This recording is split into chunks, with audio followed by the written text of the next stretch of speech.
ప్రతిపక్షమైన సొంత పార్టీ నేతలైనా ఆ ఎమ్మెల్యే తీరే వేరబ్బా. చేయాలనుకున్నది చేసేస్తారు, చెప్పాలనుకున్నది చెప్పేస్తారు. ఇలాంటి వ్యవహార శైలితో కడప రెడ్డెమ్మగా పేరు తెచ్చుకున్న కడప ఎమ్మెల్యే మాధవిరెడ్డి తీరు మరోసారి చర్చల్లో నలుగుతోంది. నగరంలో సీసీ కెమెరాల కోసం దాతల నుంచి ఫండ్ రైజింగ్ పేరుతో ఎమ్మెల్యే దంపతులు చందాలు వసూలు చేయడం వివాదాస్పదంగా మారింది. ఇది చందాల వసూలులా లేదు, దందా వసూళ్లు చేస్తున్నారని వైసీపీ ఆరోపిస్తోంది. ఎవరేమనుకున్నా ఐ డోంట్ కేర్ అంటున్నారట ఆ ఎమ్మెల్యే. ఇంతకీ కడపలో ఏం జరుగుతోంది?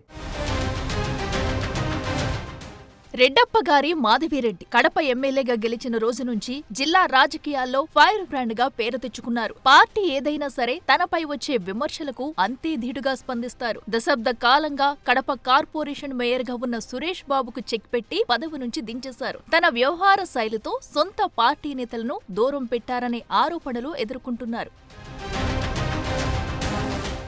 ఇదంతా ఓ లెక్కైతే ఇప్పుడు ఎమ్మెల్యే మాధవిరెడ్డి, ఆమె భర్త టీడీపీ పొలిట్ బ్యూరో సభ్యుడు శ్రీనివాసులు రెడ్డి కడపలో సీసీ కెమెరాలు ఏర్పాటు చేయాలనే నిర్ణయం జిల్లాలో దుమారం రేపుతుందట. 2024 ఎన్నికల ముందు కడప నగరంలో నేరాలు అరికడతామని, గంజాయి స్మగ్లర్లకు చెక్ పెడతామని హామీ ఇచ్చారు కడప రెడ్డమ్మ. ఇప్పుడు ఇచ్చిన హామీ నెరవేర్చేందుకు నగరంలో సీసీ కెమెరాలు అవసరమని దాతల సహకారంతో P4 పద్ధతిలో నిధుల సమీకరణకు ఎమ్మెల్యే దంపతులు చేపట్టారట.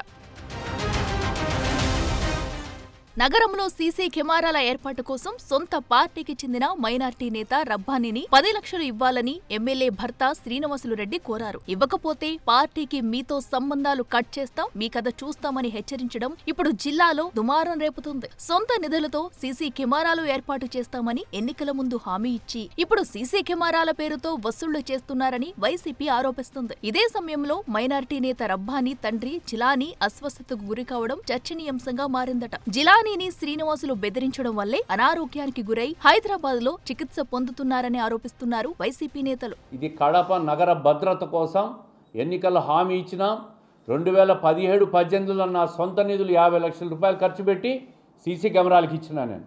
ఒక 5-10 మంది నన్ను దుష్ప్రచారం చేస్తే మేము భయపడతామనుకుంటానువా? భయపడే క్వశ్చనే లేదు. నిన్న ఎమ్మెల్యే గారు కూడా చెప్పినారు, ముఖ్యమంత్రి గారి పర్యటనలో సీసీ కెమెరాలను కడప నగరానికి పూర్తి చేసి ప్రజలకు భద్రత ఇచ్చే దాంట్లో ఎట్టి పరిస్థితుల్లో రాజీ పడే ప్రసక్తే లేదు. కడప నగరంలో సీసీ కెమెరాల వివాదం రాజకీయంగా హాట్ టాపిక్ గా మారింది. వైసీపీ, టీడీపీ నేతల మధ్య మాటల యుద్ధం నడుస్తుంది. ఎమ్మెల్యే చిల్లర రాజకీయం చేస్తున్నారని మండిపడుతున్నారు మాజీ డిప్యూటీ సీఎం అంజాద్ బాషా. అయితే ఎమ్మెల్యే మాత్రం ఎవరు ఏమనుకున్నా, ఎన్ని ట్రోల్స్ చేసినా తగ్గేదే లేదంటున్నారు. కడప నగరం గంజాయికి అడ్డాగా మారిందని, గంజాయి ప్లెడ్లర్లకు చెక్ పెట్టాలంటే ప్రతి గల్లీలో సీసీ కెమెరాలు అవసరమంటున్నారు.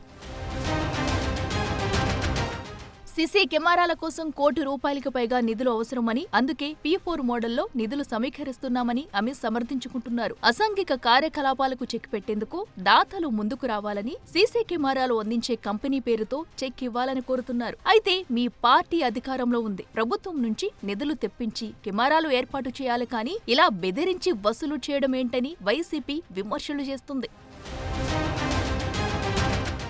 కూటమి ప్రభుత్వం అధికారంలోకి వచ్చినప్పటి నుంచి కడపలో వైసీపీ, టీడీపీ నేతల మధ్య రాజకీయం వేడెక్కిందనే చెప్పాలి. ఈ నేపథ్యంలో ఎమ్మెల్యే దంపతులు ఈ వివాదంలో ఎలా ముందుకు వెళతారో చూడాలి మరి.